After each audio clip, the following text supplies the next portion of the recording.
In this tutorial for new Blender users, I'll show you how to set up some simple camera controls to help you control your animations within your scene. And this is really quick and easy. Now the first thing I have is this basic setup in here, which has a spotlight and some lights and a plane.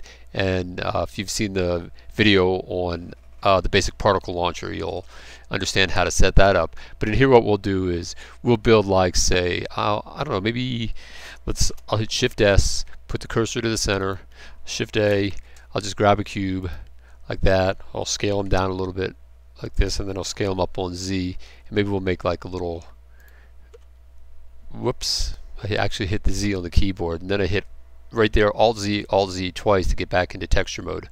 Alright, so there's our one little building, and then maybe I'll replicate it a few times. So Shift D, and then let's hit Y, and I'll run them down on the Y axis like this. Shift D, Y, Shift D, Y, and maybe Shift D, Y. I'll put one back over here like this. So, and then I'm gonna maybe scale him down a little bit so he's not as big as the others. Just because it just looks too symmetrical for me. Alright, and then scale that one up on Z as well. Alright, so we have these kind of simple building structures in here. So what we'll do is we'll control a camera movement to look at the buildings. I mean, you could actually take your existing camera, and let me get rid of this toolbar with the T button. I could grab this here and grab an additional window, press the O key on the numpad so I can look at the camera view at the same time like this, and I could actually just grab the camera here and hit, say, RR on the keyboard, so I could actually look at any particular location. And then if I wanted to animate that, I might, let me see, I might set it down here like this. This would be like the well, kind of an inefficient way to do it. And then you would set, say, a keyframe here, and then move the camera and set a keyframe and re-rotate it. And well, that would take you a lot of time. So let's do something simpler. Say I'm traveling down the street, and as I'm traveling down the street, I want to look at the buildings as I go. Maybe not just directly at the building, but maybe up and down the building. So maybe we'll add a curve to this, to what to look at. So the first thing I want to do is maybe I'll add a curve to the scene. So in this view, hitting 3 on the keyboard like this, I'll just let me just move the scene down a little bit here so I can see it. And I'm going to press 5 and go into ortho mode. Alright, I'll hit A to deselect everything, then Shift A, and I'm going to add a curve right here, and I'm going to add a Bezier curve like this. I'm going to grab him and move him up here. I'm going to press the delete key on the number pad so I can zoom into him like that. And then I'll hit the tab key and go into edit mode. And since let's see, this is the center point of the curve, so G, I'll move him maybe over and up like this, and I'll zoom out a little bit. And since he's active, then I'll press E to extrude essentially, and it makes another curve element like here. You can see it moving along like that, and then I'll hit another one and move him up like this. And it's actually better if you did this on the x-axis, but I'm doing it on the y-axis, so I'll adjust it. It doesn't really matter. And then E, I'll move back down, and E again. So I've added a bunch of curve elements to this here. I right-click this, press G, move them over a little bit. Then maybe I'll go into, I'll look at it from the side. Just I'm going to fix these up. So like I said, it's easier if you do these from the x-axis, but since I put the buildings that way on Y, I was on here in the first place, so I'll kind of straighten it out if I can.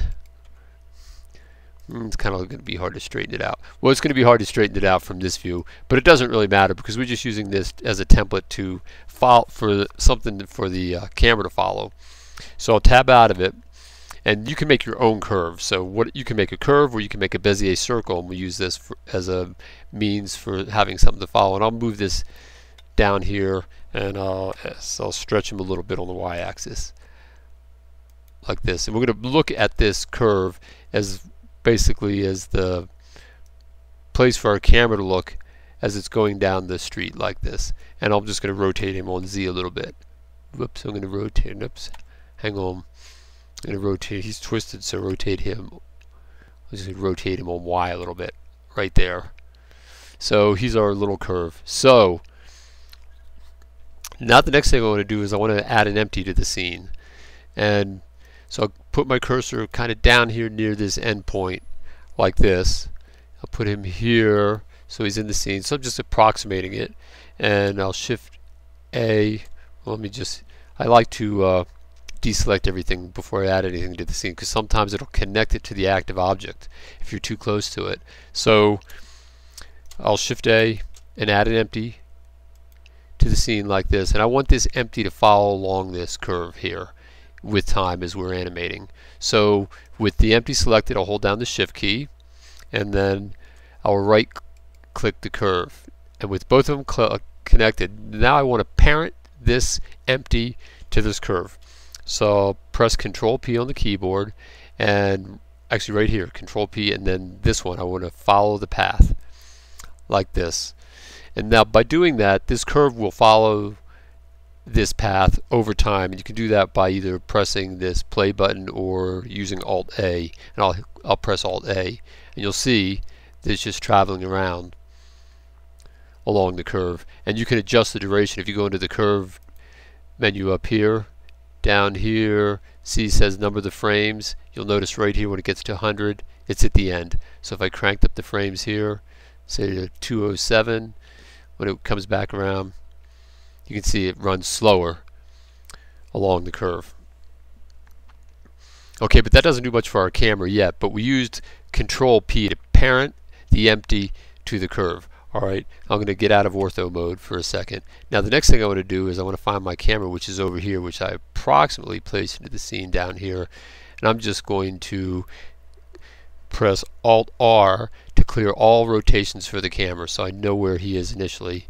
And then I'm going to, since he's selected, I will Shift and select the empty. Oh, didn't get it. Hang on, I'll try that again. I'll get the empty. Alright, I've got the empty now at the same time. And then instead of parenting it this time, I want to hit Control T while they're both selected, and I want to track to that constraint. Alright, so the camera will track. There it is. Camera's tracking to the constraint. So you see, it's going to come back and look back to where it is at the beginning here in a second, and it follows it there. Alright, so that's one way you can animate your camera and look where you want. And like I said, your curve can be a Bezier circle, wants to be Bezier, or you can just make all kinds of designs. I actually prefer to make mathematical designs and let my camera or objects follow those mathematical designs as well, and we might cover that in a future lesson. But for now, I hope that gives you an idea how to control the cameras in your scene. Alright, well that's it for this lesson, and I'll see you in the next lesson.